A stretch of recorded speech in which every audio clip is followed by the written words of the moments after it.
பரணி நட்சத்திரத்தில் பிறந்த ஆண் அல்லது பெண்களுக்கான வரன்கள், அதாவது திருமண கொடுப்பினை என்ன அப்படின்னு தான் நம்ம இந்த வீடியோவில் பார்க்க போகிறோம்.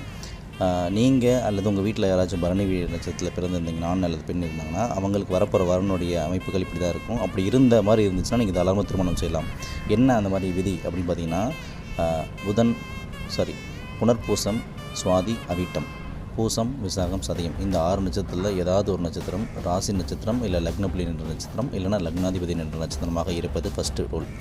ரெண்டாவது விதி என்னென்னு பார்த்திங்கன்னா, கன்னி லக்னம் அல்லது தனுசு லக்னமாக இருப்பாங்க.